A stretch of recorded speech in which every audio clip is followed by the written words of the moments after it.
I'm Weston, and this is Swamp Stories, presented by Issue 1.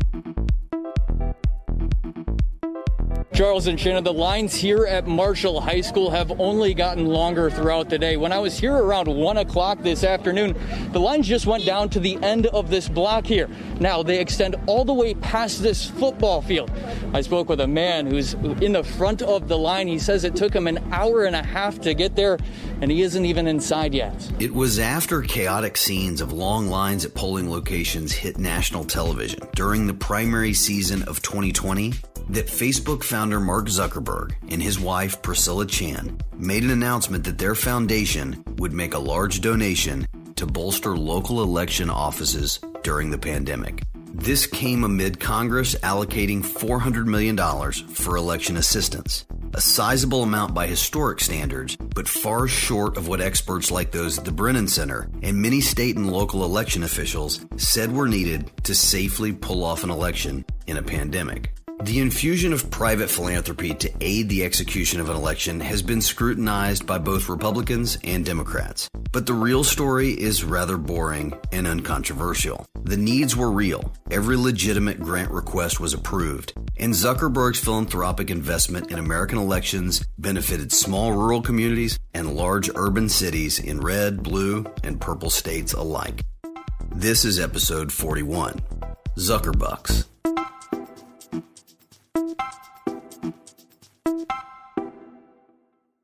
The work that we did in 2020 was so informed by the early primary season when we first saw election departments try to figure out how to keep voters safe and keep the process work when the pandemic was so new to us. One of the things that I've never been able to shake is the Milwaukee primary in April of 2020. And what that looked like was 180 polling places being consolidated to just 5, and still voters being committed to showing up. We saw lines that wrapped around city blocks of Milwaukee's voters waiting for hours, sometimes upwards of 4 hours to cast a ballot. The weather was brutal that day.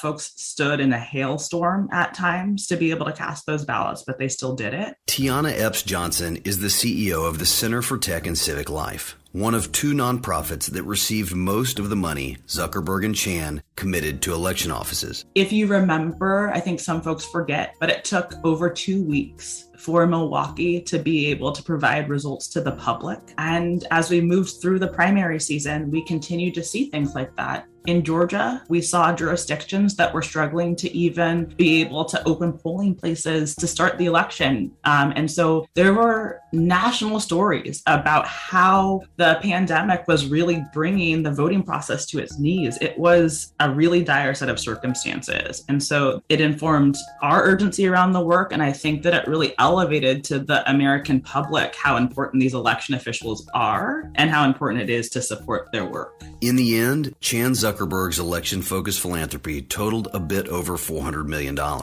most of which was facilitated by the Center for Tech and Civic Life, a small nonpartisan nonprofit. It was an open call to every single election department in the country. Everyone who applied that was an election department that was verified as a legitimate election department received grant funding. And that meant that we were able to fund election departments that serve 600 voters and election departments that serve over 6 million voters. I think one of the things that I'm most proud of is that when we look at the 2,500 or so grantees that we have, 70% of those were the smallest jurisdictions in the country, jurisdictions that serve 25,000 or fewer voters. And so it really showed that we were able to make sure that regardless of geography, regardless of type of jurisdiction, that folks knew about funds being available, and if they needed them, that we were able to connect them with it. In a historic grant-making spree, CTCL paid out grants in the summer and early fall of 2020 to election jurisdictions large and small across America, using an expedited grant process that focused on 2 main objectives. We made an application that took no longer than 30 minutes for any election department to actually apply because they were under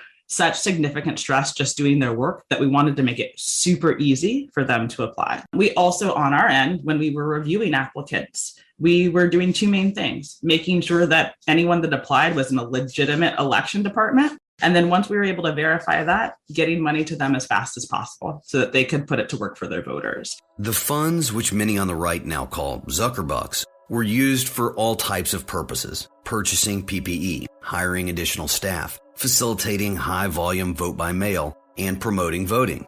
They also weren't the only cases of private philanthropy in the 2020 election. Ultimately, others in the private sector also stepped in, including the Schwarzenegger Institute at the University of Southern California, and several major sports teams made in-kind donations to open up their stadiums. But as is the case with even the most mundane aspects of the 2020 election, Tiana and the team at CTCL have been the target of conspiracy theories that it was Zuckerberg's grand strategy to tilt the election to Joe Biden by concentrating his giving on states and locales favorable to Biden. Newt Gingrich and close allies of former President Trump have used the unconventional circumstances surrounding the Zuckerberg election funding as proof the election was, quote, rigged. But of course, two things can be true. One, Republicans and Democrats agree that in a perfect world where the government acts responsibly, elections should not be privately funded. And two, the grants funded by Zuckerberg were not intended to favor Biden, and analysis shows the jurisdictions receiving funds did not have increased turnout compared to jurisdictions that did not receive funding. It's important to note that in the United States, elections are run at the local level in roughly 10,000 different jurisdictions. It's also important to note that these local jurisdictions have to primarily pay for these elections themselves, even though they're putting on state and federal elections as well. For the most part, Republican election officials issue 1 spoke to recognize the critical need for, and in many cases accepted, the private funding. Many also acknowledged the potential for bad optics and spoke about the backlash caused by government inaction. Greene County Clerk Shane Scholler, who formerly served in the Missouri House of Representatives, including as Speaker Pro Tem and acting Speaker of the House, explained the rare dilemma faced by election officials. They believe that that money is being used for nefarious purposes. Whether it's true or not, the perception is there. That, to me, was a more compelling reason to tell our friends in the state legislature, this is why you need to step up and fund elections so that we don't have to, because I don't want to accept private funding, right? That's not my ideal. I think that's the least palatable way to fund an election is through private funding. But in 2020, we had to make sure we could conduct an election fairly and safely. And the best way to do that was have the funding to be able to do that. And so that's why I was fine with that, encourage other people to do the same. And certainly if I was in the same situation again, during that time period, knowing what I know now, I would still encourage people to do that because I think in that setting, there was no other options available except to have funding like that to make sure that we could conduct the election well. Here's Weld County, Colorado, Clerk and Recorder Carly Koppes, a Republican. I did not go after any of those funds just due to the fact I knew that other counties needed those funds. And I just am not in a position of needing those funds. I am thankful that they were available for some of my other election officials across the nation, just due to the funding gap. So I am thankful for that. However, you know, if people want to cry and complain about private funding, then they also need to understand that we need to be funding at the state and federal level. Again, I'm very grateful for those organizations that helped out my fellow clerk and reporters and election officials in that situation in 2020, especially just with the gravity of some of the state shifts that they had to do. But I definitely would not like to see that in the future because I would rather make sure that the government is funding this appropriately. Bill Gates, the chairman of the Board of Supervisors of Maricopa County, Arizona, a county that has been the target of disinformation attacks, had this to say about the move by some states to totally ban private funding. We did accept funding from, the Zuckerbucks. We did accept some of that funding. We actually returned a fair amount of it, but we did use it in particular for some of the pivoting that we had to do due to COVID-19. In the 2021 session of the Arizona legislature, they voted to ban private funding for elections, and the governor signed that legislation. So now it's a moot point. We can't accept it. That's fine. This is what we try to explain to people. We don't create the election laws. It's the state legislature. So they tell us how to run these elections and we follow the law. No private funding now? Okay, fine. We certainly hope, though, that they will fund us sufficiently then to sort of make up for the loss in funding.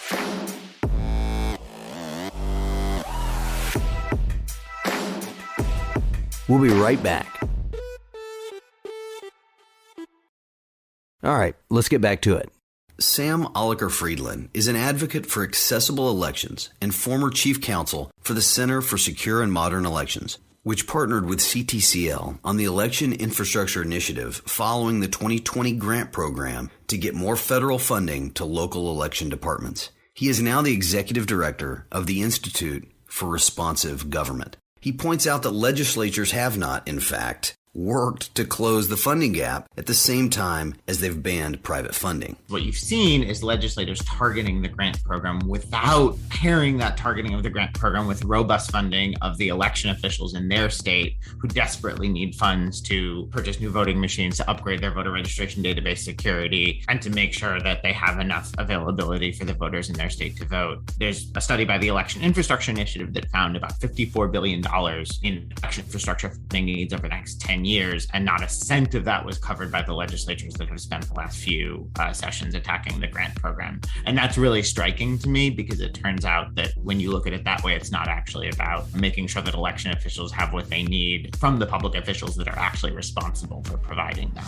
And as for the half-baked conspiracy theories alleging Zuckerberg was attempting to tilt the entire presidential election, Sam points out that both Trump-appointed judges and conservative Supreme Court justices rejected this outright. These conspiracy theories are not new. They've actually already been tested in the courtrooms of some of the most conservative federal judges across the country, not only before the election, during certification, but long after the election took place. And every single one of those, again, rather conservative federal judges found exactly what Tiana said to be true, that the funding was available to every jurisdiction in the country, that it was being used to make these elections safer for both poll workers, election officials, and voters, and that there was sort of none of the conspiracy actually had any merit to it whatsoever. This actually went all the way up to the Supreme Court in an emergency posture where in two cases, one justice basically gets to decide whether to move forward with the case. And Justices Alito and Kavanaugh rejected these claims outright. So these conspiracy theories have been on the radar for a while now, have been tested, and have been found to be wanting.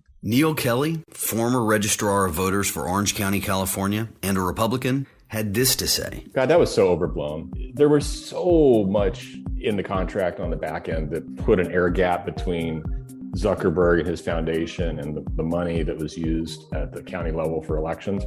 I never had any pressure, any, issue with that. It was politics and it was overblown and it was nonsense. My view is that, and that's part of the community pitching in. I think that's important. For another perspective on just how outrageous these claims are, let's look at Wisconsin, where the 5 largest cities applied together for grants. In the city of Milwaukee, Trump got a higher percentage of the vote in 2020 than he did in 2016. Not exactly overwhelming evidence that Zuckerbucks received by Milwaukee helped Biden. But the clearest way to understand why Trump lost and to disprove virtually every conspiracy theory alleging fraud is to examine Trump's performance compared to Republican members of Congress.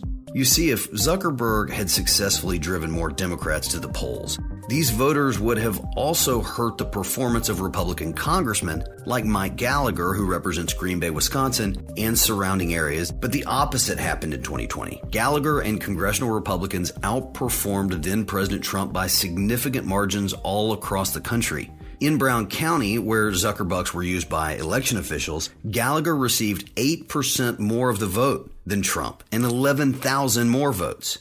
This fact is simply incompatible with a theory that Democrats were driven to the polls to rig the election against Trump. The unsurprising reality to Republicans like me is that 4 years of former President Trump's polarizing behavior had simply turned off many Republicans and right-leaning voters. They stuck with their Republican congressman, but chose not to vote for Trump. The bottom line is that under intense pressure, small nonprofits rose to the occasion, and they helped ensure that the 2020 presidential election was conducted smoothly and safely, while also demonstrating the need for Congress to provide more robust investments in America's election infrastructure. We have always felt at the Center for Tech and Civic Life that what we really need is predictable, robust public funding for election departments so that they can serve American voters in the way that we deserve. We deserve a process that's trustworthy. We deserve a process that's smooth and deserve a process that works for every eligible voter. When we are thinking about what we did in 2020, that was really helping ends meet in a national crisis because election departments were struggling to just get the machinery of democracy to work. And when we think about what is really needed, we have to have our public officials at the federal, state, and local level step up and actually properly fund our elections. Right now, we spend as much on our election infrastructure as parking facilities, but election infrastructure is one of our critical infrastructure subsectors. That's like as important as our power grid, but we are not spending anywhere near the level of investment that we need to actually keep those systems secure in the long term. On the next episode of Swamp Stories, we're going to take a look at the 2000 Mules documentary and take it apart piece by piece. Thanks for listening to Swamp Stories, presented by Issue One, the country's leading political reform organization that unites Republicans, Democrats, and independents to fix our broken political system. Please subscribe to the podcast and share it with your friends. Even better, rate and review it on Apple Podcasts to help us reach more listeners. You can find out more at swampstories.org. I'm your host, Weston. A special thank you to executive producer Doki Fashion, senior producer Evan Ottenfield, producer Sydney Richards, and editor Parker Tant from parkerpodcasting.com. Swamp Stories is recorded in Tennessee, edited in Texas, and can be found wherever you listen to podcasts.